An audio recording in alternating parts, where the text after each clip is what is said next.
श्रीराम.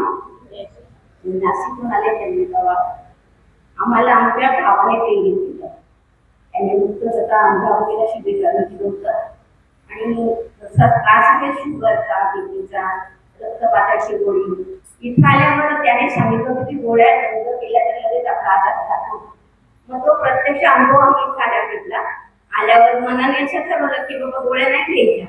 तर खरंच पहिल्यापासून गोळ्या बंद केल्या आणि परत तो रिपोर्ट केला. त्याच्यामध्ये अनुभव आला की शुगर गोळ्या बंद करून लेवलला आली आहे, बीपी नॉर्मल झाला आहे. आणि ते अनुभव घेतला आणि तुम्ही डेमो करून दाखवलाय की कसं ज्यूस असतं, कसं खायचं असतं, कसं रात्रीचं कसं जेवण असतं, ते अनुभवायला मिळाले. ती त्रिसूत्री जीवनात आली आणि सुमिरन शब्दाचा अर्थ माहित नव्हता, खूप वेळा ऐकलेला होता, पण सुमिरन म्हणजे नेमकं काय करायचं ते कळलं. आणि ते सुमिरन तप ध्यानामध्ये आपण जातो. ही त्रिसूत्री सेवा, सुमिरन आणि तप हे सगळं आता समजलं आहे आणि त्रिपुरारी तर सोबत आहेच आपल्या.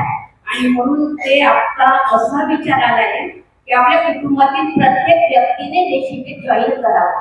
आणि म्हणून इथे मला असं सांगायचं वाटतं, जास्तीत जास्त आपले मुलं, नातू, सुना या सुद्धा या शिबिरात जेव्हा जॉईन होतील तेव्हा खरं कळेल त्यांना की खरं जीवन काय असतं, देवधर्म काय असतो.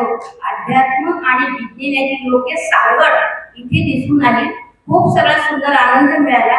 साध्य सगळे लोक बोला आणि त्या सेवा समितीचे धन्यवाद मनापासून मानते. खूप छान आणि गोपाल शास्त्री यांना खरोखर मनोमन धन्यवाद की त्यांच्यामुळे आपल्याला सगळ्यांना लाभ मिळाला. जय श्रीराम.